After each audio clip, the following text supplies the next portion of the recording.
The smell of trampled lilies was supposed to drown out the butchery. Along the Via Appia, not even the imported oils of the Senate could smother the reek of 6,000 collapsing chests. When textbooks describe the closing act of the uprising in 71 BC, they hand you a clean version. They speak of defeated gladiators nailed to wooden beams. But walk nearer to the timber. Hear the wet, uneven breathing scraping against the paving stones. Study the shapes twisted in the last minutes before suffocation takes them. They are not all men. Mixed into those miles of torn skin were the victims nobody bothered to count. Serving girls who had memorized the private sins of their masters. Mothers who had marched behind the rebel columns with children on their hips. Young women barely past childhood, dragged to the roadside, forced to watch everything they knew end, then fixed to the same crosses that lined the richest highway in the ancient world. Rome did not only crucify men to defeat an army. Rome crucified women to break something deeper, to hollow out the will of an entire generation that might ever again think about rising. This was not punishment. This was engineered cruelty, produced on a scale no civilization had attempted before. It was built to send one message to the millions of slaves feeding the Republic from the shadows of its kitchens, its mines, its bedrooms, its fields. The machine did not care if you were male or female. It did not care if you were a mother. It did not care if you were 12 years old. Under Roman law, you were instrumentum vocale, a tool that happened to have a voice. Today, we step away from the famous commanders. We leave the generals in their marble. Instead, we walk toward the ones history refused to name. The enslaved women who tasted freedom for a few short seasons in the mountains of Italy, and paid for that taste with a death so slow and so public that Rome still hoped someone would remember it 2,000 years later. Before we walk that road together, tell me in the comments which city and which country you are watching from right now. Take a second to subscribe and support the project. You are watching Ancestral, the best dark history channel in the world. The Roman domus looked, from the outside, like a triumph of civilization. Walls painted with scenes of gods locked in combat. Marble floors so polished they held your reflection like still water. A basin in the middle of the house, where rainwater gathered and caught the sky. It looked like art. It looked like order. It looked like everything the Republic wanted the world to believe about itself. But for the Ancilla, the woman who lived inside that house as property, this architecture was something else entirely. It was a cage built out of beauty. Every hallway had eyes. Every gleaming surface reflected her status back at her. Every door led to another room where she could be observed, corrected, punished, replaced. She walked across the cold stone with nothing on her feet. Sandals were for free people. Bare skin on marble was the sound of servitude. And every morning that sound began before the sun. Dawn in the Republic did not arrive with light. It arrived with the strike of a bronze bell somewhere deep inside the house.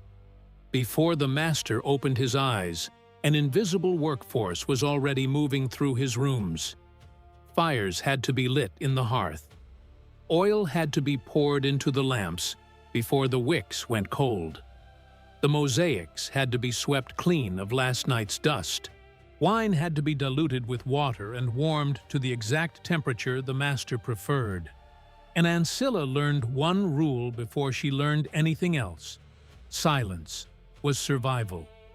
A clay pitcher that slipped from tired fingers and shattered against the floor meant no food that day. A cup of wine brought a few seconds too late meant the back of a hand across the mouth. These women were expected to move through the house like ghosts, and the law treated them accordingly. Under Roman code, they were not people. They were res, objects. A chair cannot complain about the weight placed upon it. A lamp cannot object to being lit. A woman who had been purchased was expected to absorb every frustration, every insult, every cruelty of the household with the same inanimate silence as the furniture she cleaned. But this existence did not begin when she entered the house. It began earlier, in the one place in Rome where human beings were displayed like cattle, the slave markets. Generals came home from the long campaigns in Gaul, in Hispania, in the ruins of Greek cities, dragging chains of prisoners behind their wagons. The women and the girls among that human plunder were stripped of whatever clothing they still had and pushed up onto the wooden platforms. The mangones, the professional dealers who ran the trade, dusted the feet of the foreign captives with white chalk so that buyers could see at a glance they had come from beyond the borders. And then the inspections began.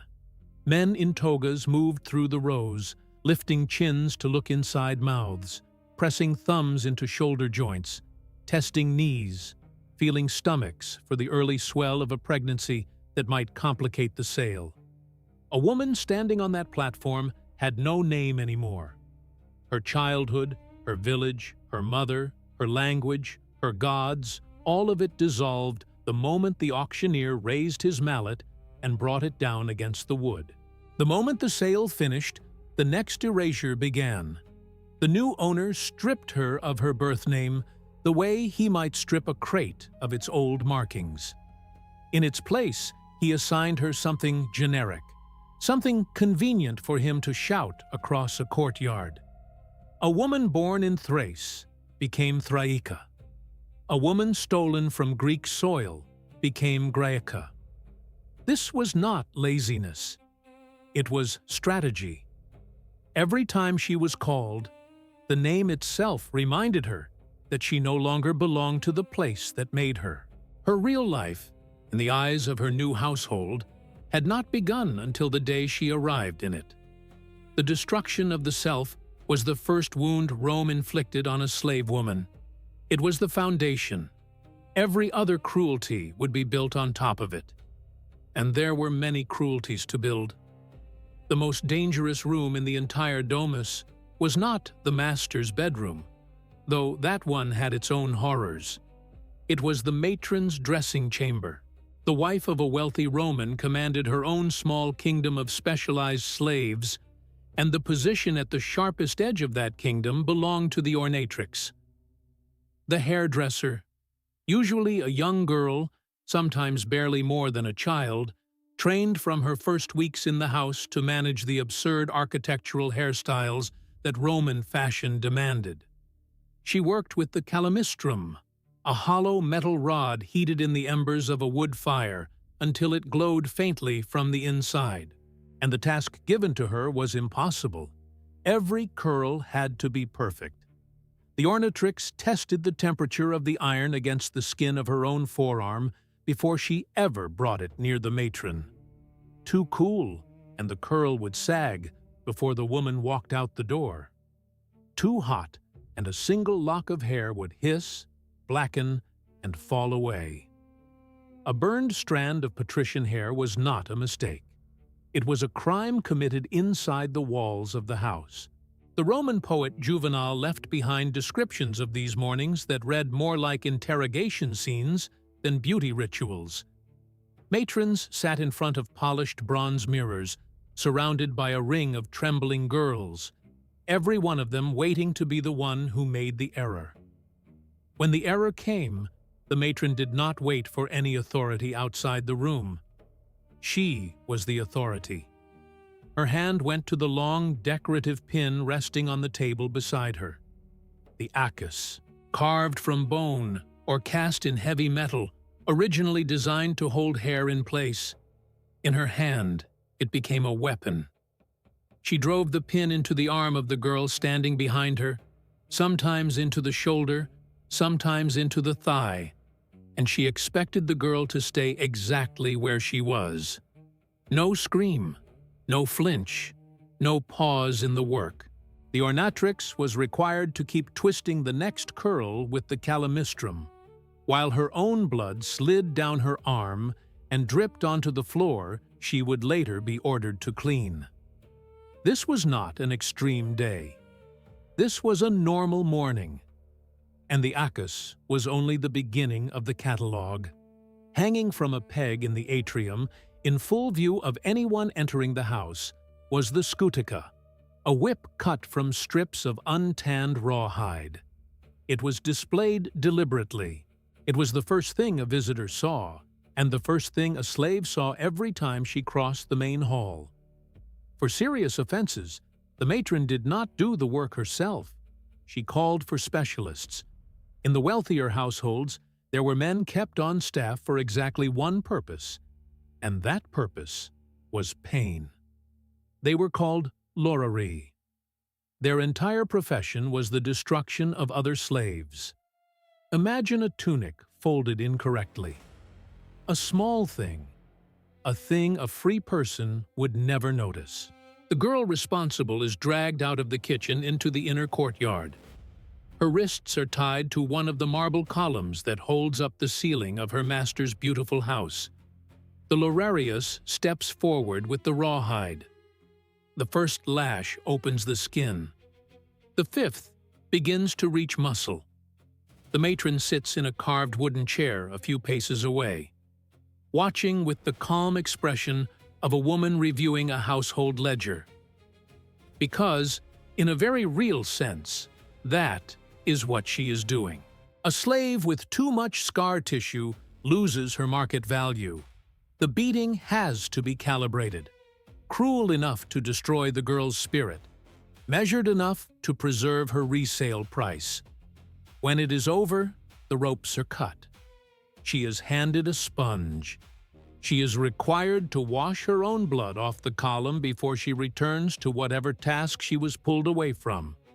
And if the city was cruel, the countryside was worse. On the enormous agricultural estates outside the cities, the latifundia, female slaves entered a system with even fewer mercies. At night, they were locked inside the ergastulum, a pit of a building, often partly underground, where the air was heavy with sweat and waste, and the breathing of too many bodies pressed too close together. By day, they worked the fields alongside the men. They cut wheat until their hands bled through the cloth wrapped around their palms. They pressed olives. They crushed grapes until the skin of their feet turned purple and raw. They bent under the same sun and the same whip as the men, and at night they were chained to the walls of that stone cellar to sleep. On the estates, another function was expected of them. One the city houses demanded more quietly, but no less often. They were expected to produce vernae. A verna was a slave born inside the household. These children were considered the most valuable kind of human property, because they had never known anything else. They had no stolen childhood to mourn, no homeland to dream about, no language whispered to them by a mother who remembered freedom. To create these vernae, the estate managers forced the women into breeding arrangements. They did not choose their partners. They were not asked. When the child came, the mother had no right to hold it any longer than the master permitted. He could sell the infant the day it stopped nursing. He could hand the child to a political friend as a gift. He could trade it for a horse. The mother watched her child carried down the road in another man's arms, and she was not allowed to cry. Tears were evidence of idleness. Idleness was a reason for the whip. All of this, every piece of it, was not only tolerated by the state, it was designed by the state. The Roman Senate was not naive about the people it owned. By the 1st century before Christ, slaves made up nearly a third of the population of Italy. Every senator understood the arithmetic. Every meal he ate had been prepared by someone with 1,000 reasons to poison it. Every bed he slept in had been made by someone with 100 reasons to set it on fire. To survive those odds, the senators did not offer kindness. they engineered terror, and they gave it a name: the Senatus Consultum Silanianum. The logic of that law was simple, and it was monstrous. If a master was killed inside his own home, the state presumed that the slaves in that house had either done it or failed to stop it. Either way, they were guilty. Every slave under that roof would be interrogated, and Roman law required that interrogation of a slave be conducted under torture. The Romans had convinced themselves that a slave could not produce truth unless pain was applied first. After the torture, the sentence was automatic: execution, all of them. The law did not pause for age, it did not pause for sex, it did not pause for proximity. A kitchen girl who had been sleeping in the cellar during the murder was as condemned as the bodyguard who had been standing 3 feet from the bedroom door. The state had decided that a single punishment applied to every slave in the household, regardless of their involvement, was the only deterrent strong enough to keep the patrician class alive in their beds. And the state was willing to enforce it. There is a documented instance of this law being carried out. The year was later than Spartacus, AD 61, but the legal machinery was the same machinery that existed in 71 BC. The city prefect of Rome, a man named Pedanius Secundus, was found murdered in his own bed. The killer was a single male slave, acting on a personal grievance. Pedanius had owned 400 slaves in his Roman residence alone. The majority were women. Many were children. Many were elderly servants who could barely climb stairs. Under the Silanian decree, all 400 were sentenced to die. The people of Rome knew this was wrong. Even in that brutal century, the scale of it shook the city. A riot broke out in the streets. Ordinary plebeians, the free poor of Rome, threw stones at the soldiers and demanded that the innocent women and the children inside the house be spared. The Senate was forced to convene an emergency session. A senator by the name of Gaius Cassius Longinus rose to speak. He told the chamber that the Republic had always been built on fear, and that the only thing keeping the patrician class safe in their homes was the certainty that a slave's life was tied, directly and absolutely, to the life of their master. If mercy were shown even once, he argued, the entire structure would begin to fall. The vote was taken. The execution stood. The Emperor Nero sent in the army to enforce it. Legionaries formed a wall of shields through the furious crowd. 400 people were pulled from the mansion in chains. The women were linked together by iron collars fastened around their throats. Small children clutched at the hems of their mothers' tunics as they were dragged down the street. They were marched through the capital of the known world, and the state executioners killed every single one of them. This was the reality the walls of the domus offered. Not protection, not even consistency.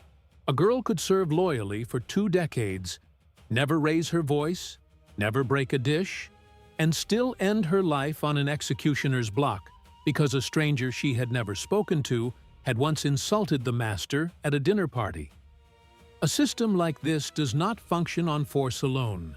It functions because an entire society has agreed, quietly, to call this arrangement normal. The history we are walking through tonight is not the version carved into the monuments. It is not the version taught in the polished classrooms. It is the version Rome would have preferred to keep buried underneath its marble. If you believe this kind of unfiltered look at the ancient world deserves to exist, then consider stepping further into the archives with us. Consider joining the channel membership club, The Lineage. This is not only a way to support the work, it is a way to cross a threshold. It is a way to join a community of people who refuse to accept the sanitized version of the past and who want to see the truth in full. By joining The Lineage, you make sure investigations of this depth continue to be produced. You become part of the team behind the camera, not just the audience in front of it. You gain early access to new releases before the rest of the world sees them. If you belong among us, click the Join button below this video and take your place in the ranks. For the women living inside the Republic's beautiful houses, life continued to move in its cruel, predictable rhythm. The rawhide fell. The floors were washed. The needle-pierced skin in the dressing room. And in the dark hours of the night, when the master finally slept and the ergastulum was locked, the women whispered to one another about a word none of them could fully imagine. Freedom. They had no memory of it. They had no example of it. They believed the Roman machine was eternal, a thing as permanent as the sky. And then, in 71 BC, something broke. A rumor slipped under the heavy doors of the great estates. It moved through the markets. It moved from the hands that delivered the bread to the hands that needed it. It moved from the slaves in the stables to the slaves in the kitchens to the slaves in the cubicula. A Thracian gladiator, trained to die for the amusement of Roman crowds, had torn his way out of a training school in Capua.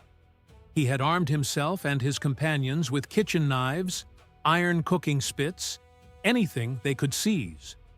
He had killed the guards. He was gathering an army in the shadow of a mountain called Vesuvius.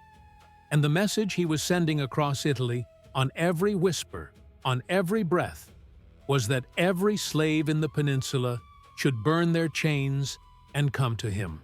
For the women inside the domus, that whisper was the most dangerous thing they had ever heard. More dangerous than the acus. More dangerous than the scutica. Because it asked something of them the Republic had spent generations trying to beat out of them. It asked them to choose, stay and keep surviving, or run toward the swords. Thousands of them ran. They picked up the babies they had been forbidden to weep over. They slipped through kitchen doors and out across fields they had harvested with bleeding hands. They ran toward Spartacus. They did not know what was waiting for them on the other side. They did not know that the road they would die on was already being measured. They did not know the Republic had already decided what it would do to women who tasted freedom. They did not know about the crosses. They were running toward the Appian way. The fire of the slave war did not begin where history likes to pretend it began. It did not begin in a Senate chamber. It did not begin on a battlefield. It began in a narrow, stinking corridor of a gladiator school in the town of Capua. In the year 73 BC, 78 men, condemned to die for the entertainment of strangers, grabbed whatever their hands could close around inside the kitchens. Cleavers, long iron spits used for roasting meat, cooking knives still warm from the morning's work. They cut their way through the guards at the gates and vanished into the countryside in the direction of a volcano most Italians had never bothered to fear. Vesuvius. The news of what those 78 had done moved across the peninsula the way a disease moves across a sleeping city. It traveled the trade roads. It passed between drivers on the grain carts. It was whispered in the slave pens of the latifundia, in the holding sheds of the agricultural estates, in the dark hallways of the great houses of Rome itself. And for the women trapped inside those houses, scrubbing floors and bleeding into their own hair, the rumor landed with the force of a physical blow. Because it said something the Republic had spent centuries making impossible to say. It said that Roman masters could bleed. But for a female slave, a rumor was not an invitation. A rumor was a problem of arithmetic. To run was to calculate exactly how much pain you were willing to risk against exactly how much pain you were already living. The roads outside the city walls were patrolled by the local magistrates and their men. The woods and the back country were the hunting grounds of the fugitivarii, professional slave catchers who did nothing else for a living and who knew every path a runaway might try. If one of them caught you, the penalty was not a whipping. A captured runaway was burned on the forehead with a branding iron in the shape of the letter F, fugitivus, a letter you would wear on your face for the rest of your life. Around your neck they would rivet a permanent iron collar, closed with a hammer against an anvil so it could not be removed. And from that collar would hang a bronze tag, engraved with a message meant for any passing citizen. I have run. Catch me. Return me to my master, and a reward will be paid. A woman wearing that collar had already lost. She would spend whatever years remained to her chained to the wall of an ergastulum in the dark. There would not be a second chance. So the ones who decided to run had only one attempt. They chose the cover of the harvest festivals, when the city was loud with drunks and the house was loose with its usual discipline. They mixed poisoned scraps into the food of the estate hounds. They left the heavy bronze doors of the outer courtyard unlatched and slipped through them in the hour before dawn. Women from all across Campania turned their bodies toward the mountain and began to walk. Some of them carried babies. Some of them carried nothing but the bruises that had been put on them the day before. When they arrived at the rebel camp, they did not find what they had imagined on the road. They had pictured something like sanctuary. What they found was a sprawling, smoke-choked, desperate war camp that already numbered in the tens of thousands. At its height, the army of Spartacus would swell past 100,000 human beings, and a huge part of that number, a part Roman historians would later try to bury, was not combatants. The women who reached the camp were not handed swords. They were handed something heavier. They were handed the survival of the rebellion itself. The men could raid the countryside. The men could break Roman patrols. But an army that size cannot function on violence alone. It needs to eat every single day. It needs water. It needs bandages. It needs weapons repaired faster than they break. It needs children kept alive. It needs its wounded to stop dying from infections in the hours after a battle. The women built the entire machinery of that survival out of nothing. They mapped foraging routes through the hills, teaching one another which routes would feed a fighter and which would kill him by morning. They identified the springs and the wells that had not been poisoned by Roman scouts. They took over the grain supply. A Roman legion traveled with specialist engineers who built proper mills. The rebel women had no engineers. They took flat stones and their own bent backs, and they ground the stolen wheat into flour with the weight of their bodies. They set up field hospitals in the open air. When the gladiators staggered back from skirmishes with Roman blades still grinding in their muscles, it was the women who poured vinegar into the wounds to stop the rot. It was the women who packed the torn flesh with honey, a trick older than Rome itself, to keep the infection out. It was the women who tore strips from their own tunics to bind those wounds because there was nothing else to use. They worked the rough forges the camp had built from stolen farm tools. They pumped the bellows while the men hammered plowshares and sickles into spear tips. For the first time in their lives, they were not property. They were the reason a sovereign army could exist at all. That life, that impossible reversal of everything Rome had told them about themselves, lasted 2 full years. For 2 years, the rebel army moved across Italy and made consular commanders look like children. For 2 years, the Republic's aura of invincibility cracked in public, in front of everyone. And that was when the Senate stopped pretending the war was a police matter. In 71 BC, they handed the command to the richest man in the Republic, Marcus Licinius Crassus. He did not come to the war looking for glory. He already had glory. He came to the war because slaves were property, and property in Italy belonged, one way or another, to men like him. He raised 6 new legions out of his own fortune. He put 50,000 professional, heavily equipped soldiers into the field, and he pushed the rebel army step by step toward the southern coast until they had nowhere left to go. The last battle happened near the headwaters of a river called the Silurus. The rebels were starving by then. Crassus had built a fortified wall across the narrow neck of the peninsula and trapped them behind it. Spartacus knew what was coming. He ordered a final charge straight into the Roman lines, because the only alternative was to starve in place. The women and the children were positioned at the rear of the formation, crowded around the baggage train and the carts. Some of them climbed up onto the wagons to see what was happening in the valley below them. What they saw was not a battle in any honest sense of the word. It was a slaughter conducted by specialists. The Roman infantry carried the scutum, the big curved rectangular shield, and they locked those shields together into one continuous wall of iron and wood. The rebels crashed into that wall, and the wall did not move. The legionaries worked with a rhythm so practiced it had become something mechanical. One step forward. The short blade, the gladius, punched into the soft stomach of the man in front of them. Pull the blade out. Step forward again.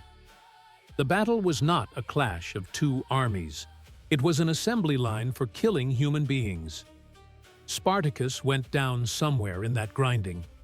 The rebel command broke apart. The men who could still run, ran. And when the front line collapsed, the women standing on the carts understood that the world had just ended. They watched the Roman cavalry tear through the broken lines and come up the hill toward the baggage train. The horsemen were not riding with their swords drawn. They were riding with coils of rope in their hands. Because this was not a battle anymore. This was an inventory. Crassus had given strict orders, and his officers understood them exactly. A dead slave was worth nothing. A live one could be sold, displayed, tortured, traded, or nailed to a cross later, depending on need. The legionaries dragged the women down off the wagons. They stripped them of their tools, their cooking knives, any coins they had gathered, any bits of Roman silver they had taken from raided villas. And then the sorting began. Roman scribes unfolded wooden tables right there on the grass that was still dark with blood and shifting under the weight of bodies. And they opened their wax tablets and began to count their spoils, the way a merchant counts his sacks of grain. The women were divided by age and by condition. The elderly and the sick were marched a short distance from the camp and killed on the spot, because rations cost money and broken bodies did not fetch a price at market. The healthy ones were driven into holding pens built hastily out of sharpened wooden stakes. They were chained together with the catena, a long iron chain that ran from neck ring to neck ring, linking dozens of prisoners into a single line. The metal rubbed their skin raw within hours. They stood in the mud, ankle-deep in the aftermath of the battle, surrounded by the corpses of the men whose wounds they had cleaned only days before. 2 years of freedom. And now the balance sheet had arrived. Crassus was not, at his core, a general. He was a businessman. He understood something most commanders of his age did not. He knew that if he sent all these captured women back to the open slave markets at once, the sudden flood of bodies would wreck the price of slaves across Italy for the next decade. He also understood something else. The Roman public did not want these rebels sold. The Roman public wanted these rebels punished in public, in a way that no slave in the peninsula would ever forget. So he split the prisoners into 2 streams. A large group was set aside for a specific project that was already being designed in his engineers' heads, something involving a very long road and a great deal of timber. The others were handed over to the aediles, the magistrates responsible for public entertainment. For those women, the legal sentence was already written: damnatio ad bestias, condemnation to the beasts. This was not a quick death. It was not meant to be. Roman execution by animal was a piece of theater, precisely choreographed, designed to strip the condemned of her humanity in front of a cheering audience before her body was finally allowed to stop working. The Romans had decided, as a civilization, that death alone was not enough punishment for treason. The condemned had to be humiliated first, reduced to spectacle, reduced to something the crowd could cheer against. The women were shipped to arenas across the region. The great stone Colosseum in Rome did not yet exist in the time of Spartacus. The arenas of the late Republic were usually built of timber, and they smelled of damp sawdust and old blood, and the sweat of too many bodies packed too tight. The condemned were held in a chamber beneath the sand called the spoliarium. It was dark down there. It was loud. They could hear the crowd above them moving like weather. They could hear the animals in the adjacent cages pacing against the bars. Because the Roman state spent enormous money importing predators from North Africa for exactly these shows: panthers, leopards, bears, and those animals were starved in complete darkness for days before a performance, so that when the trap door finally opened and the light hit them, they would come out of the cage insane with hunger and fury. When a woman's turn came, she was not simply shoved out into the sand. The execution was scripted. Roman games frequently used the bodies of the condemned to stage scenes from old mythology, turning ancient stories into public killings. For female victims, one of the myths the state liked to reenact was the story of Dirce, a queen from Greek legend who, according to the tale, had been tied to the horns of a wild bull and dragged to death. The guards would drag the woman up from the spoliarium. They would strip her naked in front of the crowd. They would bind her wrists and ankles with thick hemp rope and haul her out across the sand. The stands above her were full, thousands of Roman citizens, and in the reserved seating, in the best rows, sat the patrician matrons in their elaborate hairstyles pinned with bone needles. Some of those matrons looked down at the sand and saw, chained and trembling in the daylight, the exact faces of the women who used to kneel on the floor of their dressing rooms every morning. A bull was driven out through a gate. Handlers worked the animal with iron prods to make sure it was already furious by the time it reached the open ground. The ropes were quickly tied between the struggling woman and the animal's back, and then the bull was released. The beast did not know where it was. It only knew the noise and the light and the weight pulling against its body. It threw itself against the wooden walls of the arena. It charged blind. It rolled, and the woman tied to it absorbed every single impact with her body.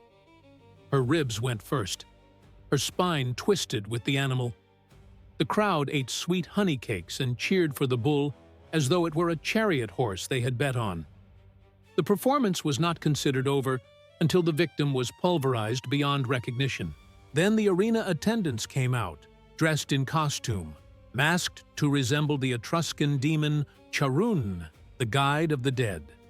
They carried heavy wooden mallets. They walked up to whatever was left of her. If there was any breath still moving in the wreckage of her body, the mallet came down on her skull to end it. Iron hooks were driven into the meat of her calves. Horses were harnessed to the hooks. The remains were dragged across the sand and out through a gate called the Gate of Death. Attendants raked the sand flat. Fresh sawdust was scattered over the red. The next woman was brought up from the dark. This level of ceremonial horror is almost impossible to absorb in a single sitting, because the Romans did not stumble into it. They designed it. They refined it. They scaled it. The mechanics of their execution apparatus, the logistics of their arenas, the economics of their predator imports, the choreography of their mythological killings, all of it is documented in the primary sources with a precision that can take your breath away. If you want to stand fully inside the scale of what these women faced, you need to hold the definitive text on this subject in your own hands. The book that formed the backbone of today's investigation is available to you right now. Click the View Products button on your screen. This volume is a masterpiece of uncomfortable research. It takes the Roman penal system apart, like a surgeon taking apart a cadaver, piece by piece, without flinching. You need this book on your shelf if you intend to understand what the shadows of the Republic actually contained. It is the definitive guide. While you are on that shop shelf, take a moment to look at the rest of the curated dark history artifacts waiting there. There are pieces in that collection that will deepen everything you are hearing tonight. Open the shelf, claim your artifacts, and keep listening. Because the worst part of this story is still ahead. The women who died in the sand were the lucky ones. They should not have been. Nothing about what happened to them should ever be called lucky. And yet, next to what was coming for the others, the arena was a mercy. Because the arena ended. The bulls stopped. The mallet fell. The body was dragged out. The pain reached a floor. Crassus had designed something for the remaining captives that had no floor. He looked across the mud of the Silurus Valley at the 6,000 surviving prisoners kneeling in chains. He looked at the long road leading north, all the way back to Rome. And he turned to his engineers and gave the order that would burn itself into the memory of the Mediterranean world for the next 2,000 years. Start cutting timber. They were going to build a forest made of crosses. And it was the women who were going to be forced to carry the trees. The Via Appia was the great artery of the Roman world. Hundreds of kilometers of paved highway laid with massive polygonal slabs of gray basalt, fitted together so precisely that a cartwheel could roll across their seams without feeling them. Along the shoulders of that highway, generation after generation of wealthy patricians had built elaborate marble tombs to themselves, carved with inscriptions they hoped would outlive them, positioned exactly where travelers heading south toward Capua would be forced to walk past and read their names. The Appian Way was not just a road. It was the way the Republic told itself the story of its own immortality. In the spring of 71 BC, Marcus Licinius Crassus took that monument of engineering and civic pride and turned it into something no human society had built before. A slaughterhouse 200 kilometers long. 6,000 survivors of the slave rebellion were selected to die along its length. 6,000. A number so large that even the Roman state, which had spent centuries perfecting the industrial application of violence, had to completely restructure its military procedures to deliver it.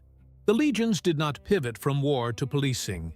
They pivoted from war to production. Crucifixion at that scale was not punishment in the normal sense of the word. It was manufacturing.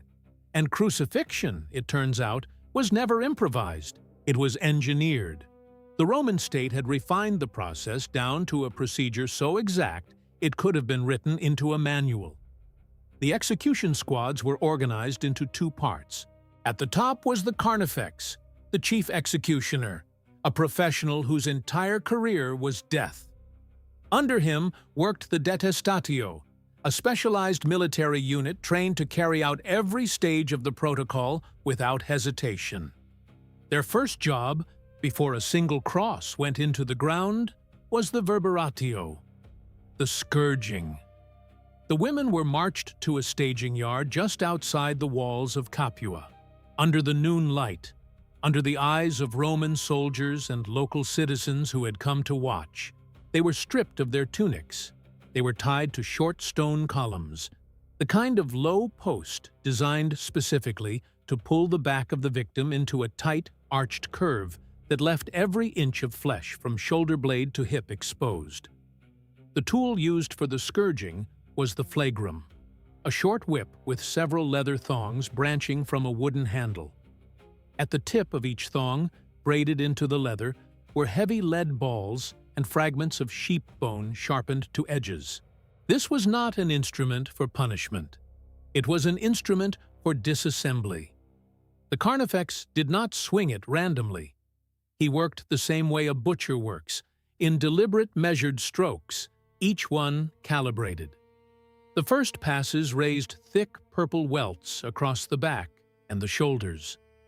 As the work continued, the lead weights began breaking the surface of the skin, driving into the fat layer just underneath, and the bone fragments caught the meat of the muscle and tore it outward in strips.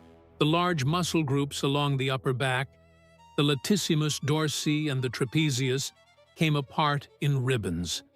Veins opened. The entire canvas of the back turned into something that no longer resembled a human shape.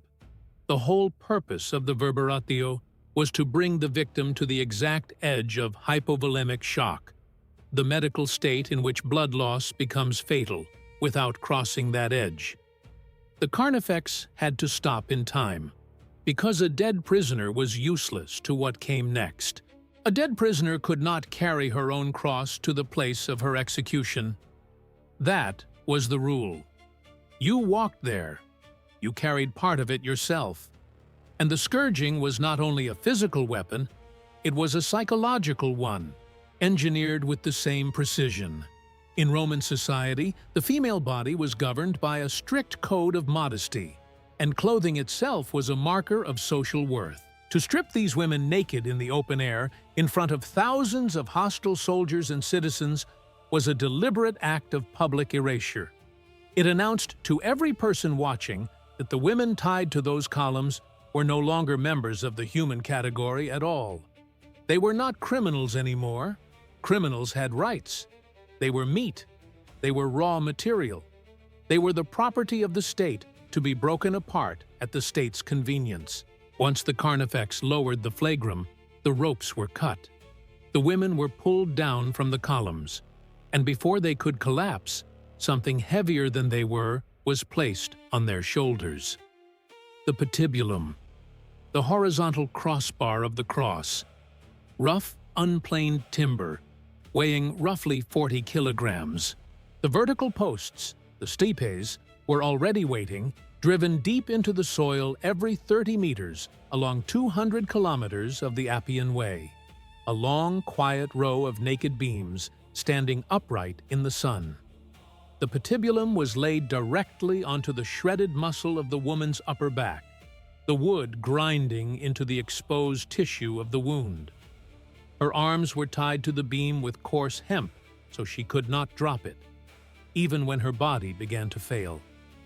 Then the march started.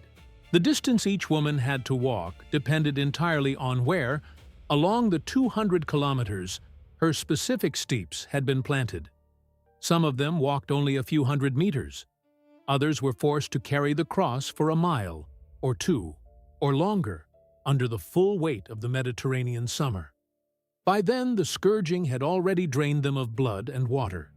Dehydration hit them within minutes.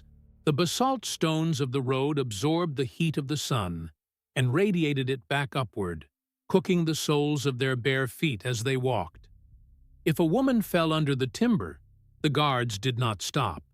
They did not offer water. They used the wooden shafts of their spears to beat her across the ribs until she got back up and kept moving. And when she reached the exact post assigned to her, the engineering of the execution took over. She was thrown down onto her back in the dust. The patibulum was positioned behind her shoulders. The popular image of crucifixion, the nails through the palms of the hands, is a medieval invention. The Romans knew human anatomy far better than that.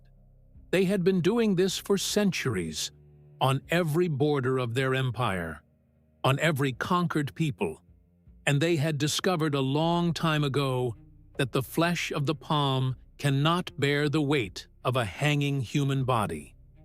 The tissue simply tears. The nails rip out between the fingers, and the victim falls off the cross while still alive, which was not acceptable. So they did it differently. They drove square iron spikes, roughly the length of a man's hand, through the wrist. The exact point of entry was the gap between the two bones of the forearm, the radius and the ulna, just above the carpal cluster. This positioning was not accidental. It was chosen because it guaranteed the destruction of the median nerve, one of the largest nerves running through the human arm.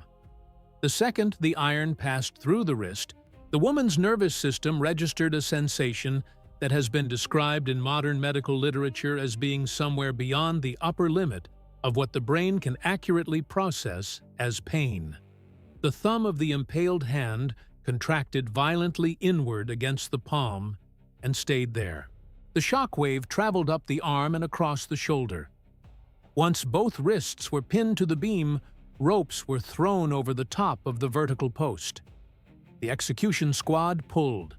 The patibulum rose into the air, carrying the woman with it, her body swinging briefly under her own weight before it was guided into the pre-cut notch at the top of the stapes. The crossbar dropped into place with a sound like a door closing. In the same instant, the full weight of her hanging body arrived at her shoulders, and the ball and socket joints of both humerus bones separated from their sockets. The dislocations were immediate. Her arms lengthened visibly. Her rib cage was pulled upward into a locked, overextended position, and her lungs filled with air that she could no longer push out. The last stage of the anchoring came at her feet. Her knees were bent, the soles of her feet pressed flat against the vertical timber, and a single long spike was driven through the heel bone of both feet, pinning her to the wood. When that was done, the execution team collected their tools, turned, and walked 30 meters down the road to the next post, where the next woman was already waiting. And this is the moment most people misunderstand about crucifixion. This is the moment where the real execution actually began. Because crucifixion does not kill you through blood loss, the scourging was the bloodiest part of the process, and by this point in the procedure, the bleeding had already slowed. Crucifixion kills you through suffocation, slowly, methodically, over the course of hours, or in the case of the strong, over the course of days. The physics of it were brutally simple. With her arms locked above her head in dislocation, the muscles between her ribs, the intercostals, were stretched into a paralyzed state of full inhalation. Her lungs were already full of air, but she could not exhale. The diaphragm could not compress downward because the angle of the chest cavity would not allow it. To push the air out of her lungs and pull new air back in, to take a single breath, she had to lift her entire body upward. And the only pivot point she had left was the iron spike driven through her shattered heel bones. She pushed up. The ragged flesh of her feet twisted against the rusted iron. Her knees straightened. For one brief second, the pressure on her chest released. Her lungs emptied. She inhaled one desperate, scraping lungful of hot, dust-heavy air. And then her legs gave out. The pain from her heels was more than the quadriceps could hold against, and she collapsed back down into the hanging position. The shoulders stretched even further. The lungs locked again. The air began to turn to poison inside her chest. This cycle. Push up. Breathe. Collapse. Suffocate. Push up again. This had to be repeated for every single breath she would take for the rest of her life. For the young ones, the strong ones, the rebels who had marched across Italy and ground wheat on stones and tended wounded men at night, the cycle could last for days. Their bodies fought back. Adrenaline flooded the large muscle groups and forced them to keep lifting long after their minds had begun to fray. Lactic acid built up inside the fibers, triggering massive, uncontrollable cramps that seized the abdomen and the chest. The pectoral muscles fluttered and spasmed under the strain, visible through the skin. And the environment itself became the second executioner. The sun cooked them. The bodies along the Appian Way were exposed to a full Campanian summer, without shade, without water, without any chance to turn their heads away from the light. The smell of sweat and blood drew clouds of insects up from the surrounding fields. Flies landed in the open wounds left by the flagrum and laid their eggs inside them. The women could not lift their arms to brush them away. The arms no longer belonged to them. By the second day, the scavengers arrived.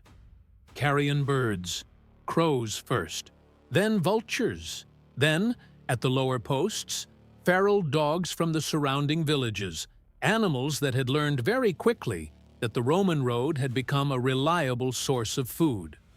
The birds worked from the top down. They went for the eyes first, then the lips of victims who had grown too weak to turn their heads. The dogs leaped at the feet, tearing the flesh around the heel spikes, feeding on the women from below while they were still alive. The Roman soldiers patrolling the road did not chase the animals away. They had been posted there specifically to prevent the opposite. Their orders were to stop anyone, family members, lovers, former fellow slaves, who might try to approach the cross and offer the mercy of a quick death. Eventually, the heart gave out. It could no longer push oxygen-starved blood through the system. The muscle exhaustion crossed into something absolute. The woman could no longer push herself up on the heel spike, not even once more. She hung from her wrists. The carbon dioxide levels in her bloodstream climbed past the point of reversal. The heart slipped into arrhythmia. Her brain, starved of oxygen, shut down in stages. The struggling ended. 6,000 crosses, one every 30 meters. 200 kilometers of rotting human bodies lining the road from the gates of Rome all the way down to Capua. The stench eventually became so overwhelming that travelers abandoned the Appian way for months, choosing to push their carts and their horses along the rough country trails instead, because no one could breathe on the great paved highway of the Republic any longer. The bodies were not taken down. Roman law was explicit about this. The condemned were to be left on the wood. Their bones were stripped by vultures over the course of weeks. Their hair fell out. Their skin dried against their ribs. The timber itself eventually rotted and came down of its own weight, months and years later. And by then, the lesson was complete. And the story, as history prefers to tell it, ends there, as a Roman military victory. The men who led the rebellion have names that textbooks still remember: Spartacus, Crassus, Gannicus. Their battles are dissected in military academies in a dozen countries. But the women who built the rebellion with their hands, who ground the grain, who sealed the wounds, who forged the weapons, who carried the children, who marched at the rear of the column and climbed onto the wagons to watch the end arrive, those women have been erased from almost every primary source that survives. The Roman historians, men like Appian and Plutarch, the men whose writings form the backbone of everything modern scholars know about this war, barely mentioned them. They wrote around them. They referred vaguely to the rebel baggage train, to camp followers, to captives, as though those thousands of human beings had been some kind of weather rather than people.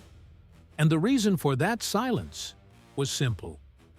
To describe the suffering of a female slave would have required acknowledging that she had been a person in the first place. Rome had built its entire empire on the premise that she had not been. The state had required complete silence from its lowest caste. And when those women broke that silence by picking up their lives and walking toward Vesuvius, the Senate made certain that their final screams would not survive them. It made certain that the last sound they ever made would dissolve into the dust of the Via Appia and be forgotten by every generation that came after. But the blood they emptied into that road did not disappear.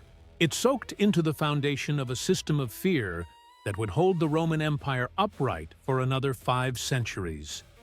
Every slave in every kitchen, every ornatrix standing behind every matron, every field worker chained inside every ergastulum, carried the memory of those crosses in her body, whether she had been alive to see them or not. Their erasure was not a gap in the record. Their erasure was the point. It was the final engineered victory of the state over the women who had dared to walk out of its houses. Thank you for walking this road with me all the way to the end. The history we uncover here is not easy. It is not meant to be easy, but it must be witnessed. Take a moment right now to subscribe, hit the like, and share this video with someone who you believe deserves to see the version of the ancient world that the marble never wanted them to see. You have just finished another premium documentary by Ancestral, your ultimate history hub on YouTube.